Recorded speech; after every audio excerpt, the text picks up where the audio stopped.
오늘 함께 읽은 이 에스겔 20장의 말씀은 이스라엘의 모든 역사를, 지금까지의 역사를 반역과 은혜라는 두 기둥으로 요약해 주는 것처럼 보입니다. 이 20장의 말씀은 성경의 다른 역사서들이 등장하는데 그것에서는 이스라엘의 행적을 연대기적으로 이런 행동들이 있고 이런 일정들이 있었고 이런 일들이 있었다, 이런 행적을 나타내는 것처럼만 보여줬던 것, 그런 걸 서술하는 것과는 다르게 오늘 20장은 하나님의 관점에서, 하나님의 마음에서 그들의 역사를 어떻게 평가하고 계시는지, 그들의 역사 가운데 하나님은 어떤 마음이셨는지를 우리에게 들려주고 있습니다. 오늘 말씀 1절에 제7년 다섯째 달 열째 날에 이스라엘 장로 몇 사람이 하나님께 묻기 위해서, 하나님의 음성을 듣기 위해서 지금 다시 에스겔 앞에 나타났고 그곳에 앉아 있습니다. 에스겔 8장에서도 하나님 장로들이 에스겔에게 나타난 적이 있었습니다. 그때와 마찬가지로 이 장로들은 자신들의 앞에 운명이 이제 끝이 다다르다 보니까 너무나 두려움 가운데 자신들이 지금껏 따랐던 그 우상들을 찾아가기보다 이제서야 하나님께 다시 나아오는 그런 모습들을 우리는 보고 있습니다. 이제 그 위기의 포로 생활 속에서 이것이 어떻게 끝날 것인지, 이것은 어떤 의미인지 너무나 괴로워서 이제는 하나님께 귀를 기울이고 이제서야 하나님께 말씀을 듣기 위해 이곳에 모인 것입니다. 그런데 3절 말씀을 통해서 우리는 알 수 있습니다. 하나님께서 지금 그들의 요청, 그들의 물음을 단호하게 거절하고 계십니다. 3절입니다. 너희가 내게 물으려고 왔느냐? 내가 나의 목숨을 걸고 맹세하거니와 너희가 내게 묻기를 내가 용납하지 아니하리라. 아멘. 하나님께서 단호하게 거절하십니다. 그냥 용납하지 아니하겠다가 아닙니다. 그 앞에 뭐라고 나와 있습니까? 내가 나의 목숨을 걸고 맹세하거니와. 그러니까 하나님께서 결단코 이제는 다시는 너희의 이야기를 듣지 않겠다, 너희의 물음을 내가 용납하지 않겠다라고 하나님께서 맹세라는 단어를 표현하시면서 하나님의 결연한 의지를 이 말씀을 통해서 들려주고 계십니다. 이제 하나님의 백성들의 그들의 대표는 더 이상 하나님께 묻고 하나님의 음성을 들을 수가 없게 되었습니다. 그 이유는 무엇입니까? 4절이 이야기하고 있듯 그들의 조상들의 가증한 일 때문입니다. 조상들이 지금껏 대대로 해왔던 가증한 일, 그리고 지금 앞에 있는 앉아있는 그들의 가증한 일 때문입니다. 더 이상 하나님의 백성으로서 자격도 없고 하나님의 음성을 들을 자격도 없다는 그러한 의미입니다. 그런데 4절에서 하나님께서는 두 번이나 그들의 심판을 말씀하십니다. 내가 그들을 심판하려느냐? 내가 그들을 심판하려느냐? 에스겔에게 이렇게 말씀하시는 겁니다. 오히려 이 말씀을 묵상하는 가운데 이렇게 들립니다. 저들을 심판해야 되지 않겠느냐? 저들을 심판해야 하지 않겠느냐?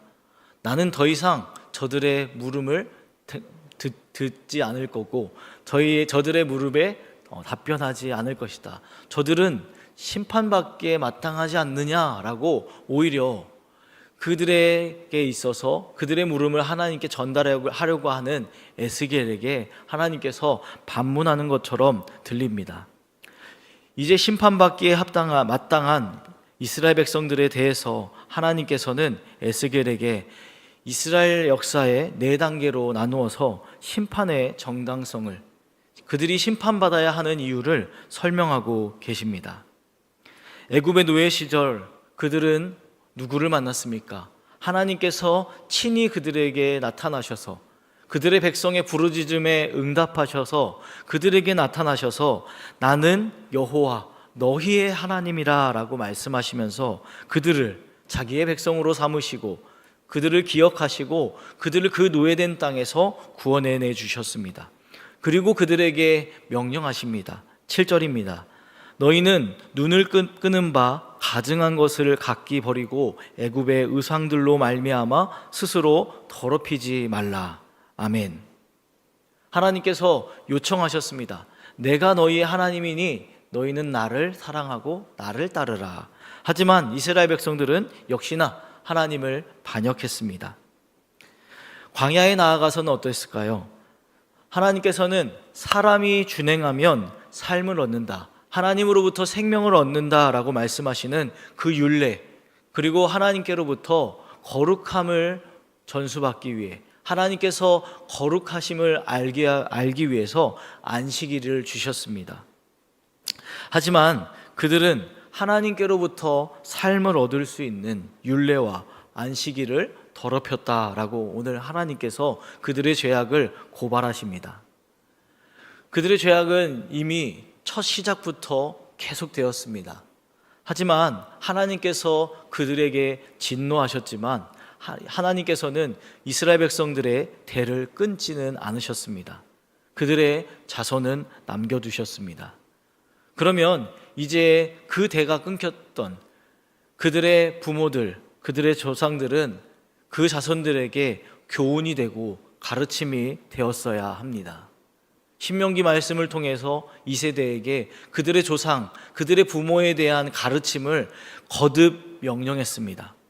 하지만 그들은 하나님의 똑같은 명령, 다르지 않은 동일한 명령을 똑같이 따르지 않았습니다. 그들의 조상들, 그들의 부모들을 따르고 답습했습니다. 여기서 우리는 반복적으로 등장하는 문구에 주목해 보아야 합니다. 9절과 14절, 22절에 등장하는 말씀입니다. 내가 내 이름을 위하여 행하였나니. 하나님께서 이 모든 일들을 자신의 이름을 위하여 행하셨다라고 말씀하고 계십니다. 그들을 구원해낸 것도, 그들에게 진노를 내리시지만 그 진노를 끝까지 내리시지 않은 이유도 다 본인의 이름을 위해서, 자기 자신의 이름을 위해서 행하셨다라고 하고 있습니다. 왜 그렇습니까? 그들의 하나님인 나를 지키기 위해서입니다.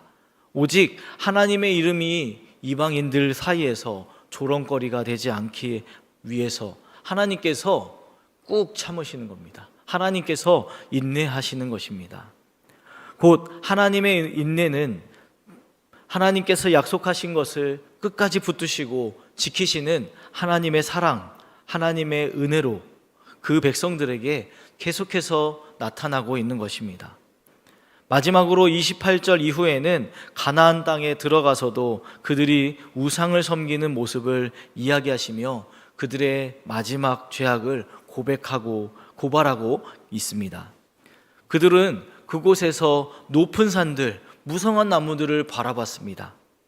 그곳에서 높은 산들 위에 계시는, 그 높은 산보다 높이 계시는 하나님을 바라보지 못했습니다. 오히려 그 높은 산과 무성한 나무들을 바라보면서 그곳에 계신 하나님, 그 은혜를 내려주신 하나님을 바라보지 못하고 그곳에 뿌리 박혀 있던 우상들을 따르기 바빴습니다. 무성한 나무들을 바라보면서 그곳에서 나는 열매들을 바라보면서 이것이 하나님께서 주신 무성한 은혜구나 라고 느끼며 감사하며 감격하며 찬양하며 예배했어야 하는데 그러지 못하고 그들은 그 땅에 살고 있는 사람들과 동일시되고 동일하게 살았다라고 하는 것입니다. 그래서 하나님께서는 그들을 심판하겠다고 말씀하시는 것입니다. 35절, 36절입니다. 너희를 인도하여 여러 나라 광야에 이르러 거기에서 너희를 대면하여 심판하되 내가 애굽 땅 광야에서 너희 조상들을 심판한 것 같이 너희를 심판하리라. 주 여호와의 말씀이니라. 아멘. 하나님께서 이스라엘 백성들을 이 포로로 된 그 바벨론 땅에서 또 언젠가 구원해내셔서 광야로 이끌어 나가시고 또 지금 이 포로로 끌려온 이곳이 또 그들에게 광야이기 때문에 이것을 통해서 심판하시고 그들을 다시 연단하실 것이다 라고 말씀하고 계십니다. 그래서 우리는 여기서 37절 말씀에 또한 주목해 보아야 합니다. 내가 너희를 막대기 아래로 지나가게 하며 언약의 줄로 매려니와. 아멘.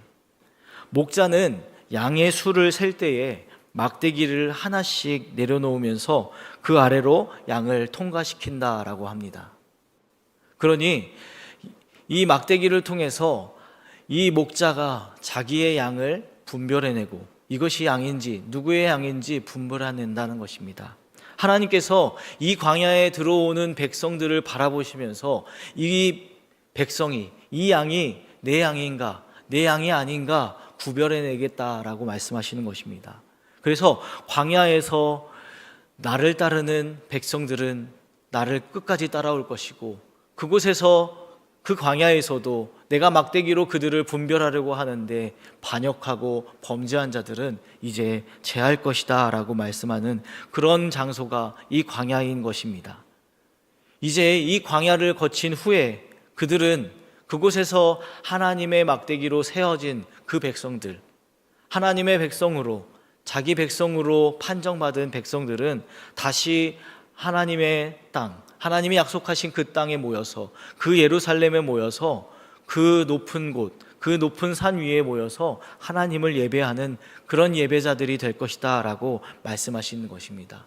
그때에야 하나님이 내가 여호와인 줄 너희가 알리라 라고 하나님께서 말씀하고 계십니다. 그래서 하나님께서는 39절의 말씀을 통해서 이스라엘 백성들에게 도전을 주시고 그들에게 결단을 구하십니다.